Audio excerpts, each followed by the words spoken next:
আজকে আমরা শিখব ষষ্ঠ ভাগের ৬টি বর্ণ।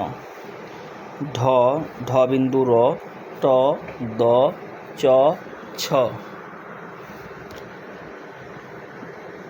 প্রথমে হচ্ছে ঢ। প্রথমে একটি মাত্রা দিয়ে নিচের দিকে বরাবর সোজা টেনে ডান দিকে দিয়ে এভাবে গোল করে দিতে হবে।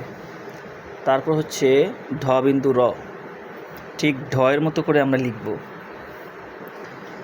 তারপরে নিচে একটি বিন্দু দিয়ে দিব, হয়ে গেল ঢ বিন্দু র। তারপর হচ্ছে ট, ঠিক ঢর মতো করে লিখব, তারপরে উপরে এইভাবে দিয়ে দিব, হয়ে গেল ট। তারপর হচ্ছে দ, নিচে দিকে টেনে উপরে দিয়ে এইভাবে নিচে দিয়ে দিতে হবে। তারপর হচ্ছে চ,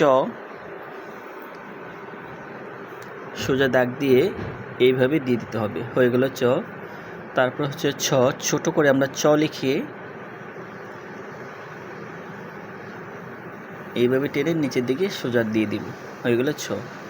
আমি আবারও লিখছি, তোমরা একটু লক্ষ্য করে দেখো। ষষ্ঠ ভাগের ৬টি বর্ণ ঢ, ঢ বিন্দু র, ট, দ, চ এবং ছ। এইভাবে যদি বর্ণগুলো আয়ত্ত করা যায় তাহলে খুব সহজেই শেখা যায়।